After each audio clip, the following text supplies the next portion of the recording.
What if you built everything America asked you to build? Your own government, your own constitution, your own Supreme Court, your own newspaper? What if you played by every single rule they set? And then, they took it all anyway. That's not fiction. That's exactly what happened to the Cherokee Nation, and most Americans have no idea how deep this story goes. This isn't just a history lesson. This is the story of a people who did everything right and still lost everything. Let's talk about it. The Cherokee called themselves Aniwiah. It means the principal people. And for thousands of years, they were exactly that. Scholars still debate where the Cherokee originally came from. Some believe they migrated south from the Great Lakes region in prehistoric times. Others point to evidence suggesting they came from present-day Texas or northern Mexico. But here's what we know for certain. By 1500 BC, a distinct Cherokee language had already formed. By 1000 AD, they had built one of the most organized civilizations in North America. These were not wandering tribes. These were farmers, builders, and leaders. They grew corn, beans, squash, sunflowers, and tobacco. They hunted deer, bear, and elk. For smaller animals, they used blowguns made from river cane, firing feather-tipped darts with remarkable precision. They fished with hooks, spears, and traps. They gathered wild roots and berries to supplement everything else. And their villages, permanent, sophisticated, spread across what is now North Carolina, South Carolina, Tennessee, Kentucky, Alabama, and Georgia, roughly 200 towns in total. Each town had 30 to 60 homes. At the center stood a large council house where a sacred fire burned, always burning, day and night. Here's something most people don't know about Cherokee society. It was matrilineal. Women owned the homes. Women owned the land. Your mother's clan determined who you were, who you could marry, and where you belonged. Women sat in war councils. Women decided the fate of prisoners. This was their world, ancient, organized, and deeply rooted. European contact. In 1540, Spanish explorer Hernando de Soto became the first European to make contact with the Cherokee near the Tennessee River. He didn't stay long, and he wasn't friendly. For over a century after that, the Cherokee's location deep in the Appalachian Mountains kept them largely protected from European influence. That changed in 1607, when the English settled Virginia. By 1673, English traders pushed west into Cherokee territory, arriving at their capital, at Chota, to establish trade. And what followed changed everything. Europeans brought guns, ammunition, metal tools. The Cherokee offered deer skins and other goods in return. Trade was profitable, but it came at a price. Firearms spread fast, rivalries with neighboring tribes exploded, and then came something far more deadly than any weapon: disease. A series of smallpox epidemics in the 1700s cut the Cherokee population in half. Tens of thousands of people gone within decades. In 1730, facing pressure from competing European powers, the Cherokee formally allied with the British Crown, pledging loyalty to King George II. It seemed like a strong partnership. It would not last. The civilization trap. When the United States was born, the founders already had a plan for native nations. George Washington called it the civilization policy. The idea was simple. If native tribes adopted American farming, American government, and American customs, they could eventually be absorbed into the new republic. The Cherokee did something nobody expected. They actually did it. They built a new capital called New Echota. They wrote a constitution modeled after the United States government. They established their own Supreme Court. They created their own judicial system. And in 1828, a Cherokee leader named Sequoyah, who had single-handedly invented a written Cherokee alphabet in 1821, helped launch the first Native American newspaper, the Cherokee Phoenix. Within years, thousands of Cherokee were literate in their own language. They had their own government, their own laws, their own free press. By every standard America had set, the Cherokee were a civilized nation. But here's the brutal truth. None of it mattered. Between 1721 and 1777, 10 separate treaties had already stripped away enormous portions of Cherokee land. After American independence, the pressure only grew. More settlers, more demands, more land taken with each agreement. And then, gold was discovered on Cherokee land, in Georgia. That's when everything fell apart. In May 1830, President Andrew Jackson signed the Indian Removal Act.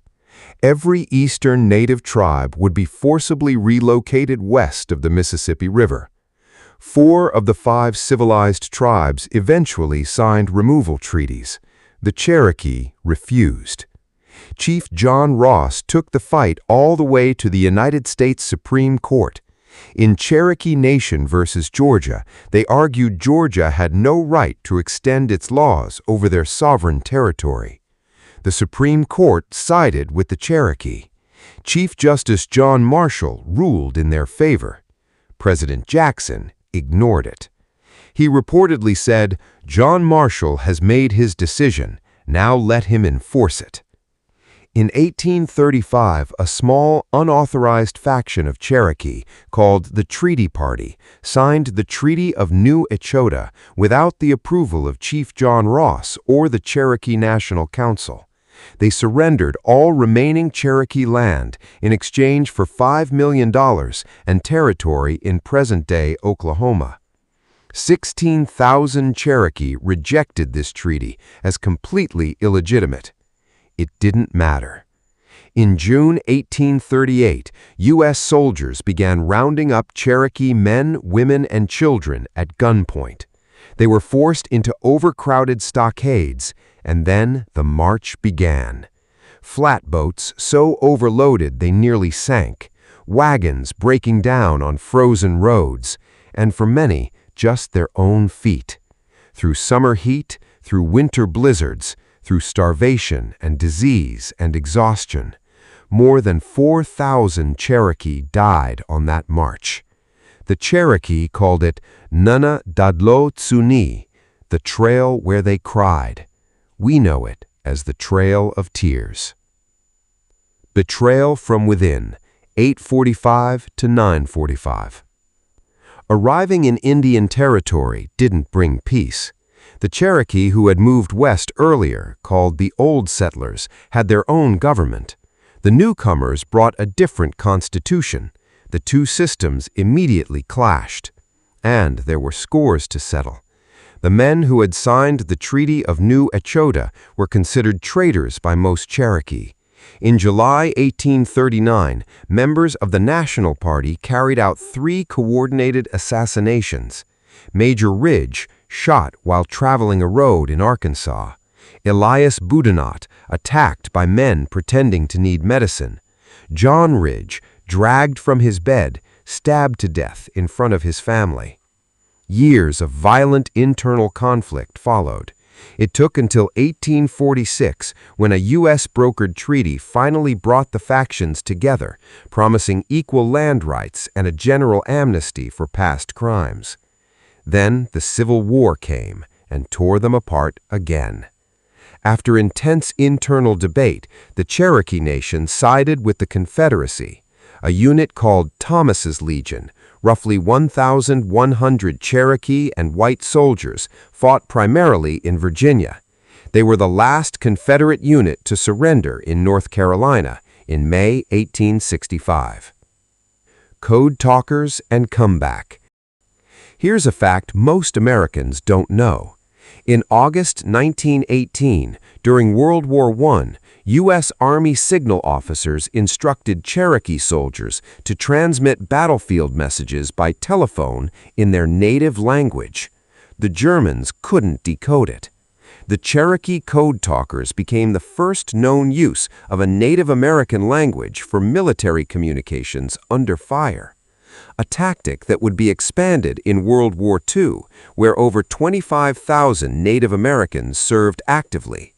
The same people America had tried to erase were now protecting America. Back home, the fight for rights continued. In 1887, the Dawes Act forcibly broke up tribal lands into individual allotments. In 1907, when Oklahoma became a state, the Cherokee Nation was formally dissolved. For over 60 decades, Cherokee chiefs were appointed by U.S. presidents, not elected by the Cherokee people. That finally changed in 1970, when President Nixon signed a congressional act restoring the Cherokees' right to self-governance. Today, 3 Cherokee tribes are federally recognized: the Cherokee Nation and the United Kituwah Band in Oklahoma, and the Eastern Band of Cherokee Indians in North Carolina. As of the last major census count, over 280,000 people identified as fully Cherokee. Nearly 450,000 more reported partial Cherokee ancestry.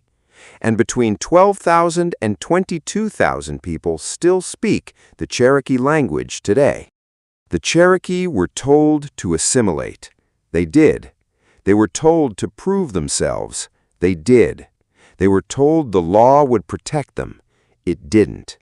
And yet, here they are, not as a footnote, not as a defeated people, but as a nation that survived forced removal, civil war, a century of erasure, and came out the other side, still standing. If this story hit different for you, drop a comment, share it with someone who needs to hear it, because these stories deserve to be remembered.